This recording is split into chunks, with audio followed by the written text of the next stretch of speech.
Well, Mr. Gibbs is now recognized. Thank you, Madam Chair.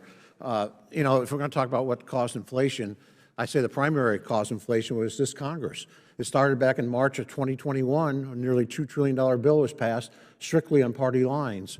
And when you put all this money out in the economy, you flooded the economy with money, added to the money supply, you increased demand. We sent checks out to people. We gave them more money in their pockets to spend, and at the same time, this Biden administration cut supplies. And so, and especially in the energy sector, that actually drove up more inflation because you restricted the energy, and you added cost of transportation of goods and services, you added cost to produce food, and all across the economy. And so this Congress did the worst thing possible. They increased demand by flooding the economy and consumers with additional cash, and then cut the supply chain of the supplies. So you had a classic example of inflation because you've got too many dollars chasing too few goods and services.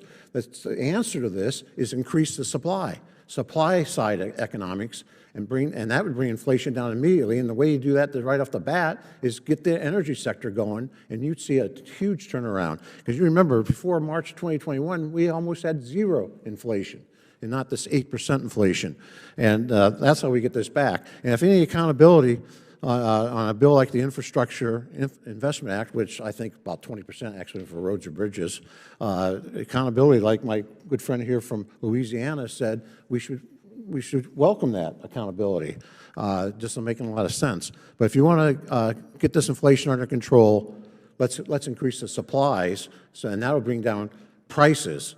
And you don't fix inflation by sending checks out to people and say, we're cutting your cost of goods and services.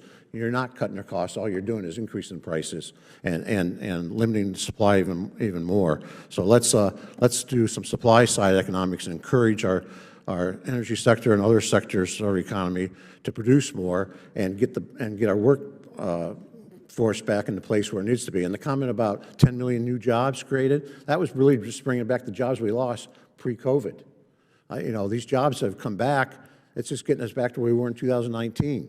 We haven't really created a lot of new jobs. We're just bringing jobs back, and we haven't brought enough people back yet. And that's hurting the supply chain.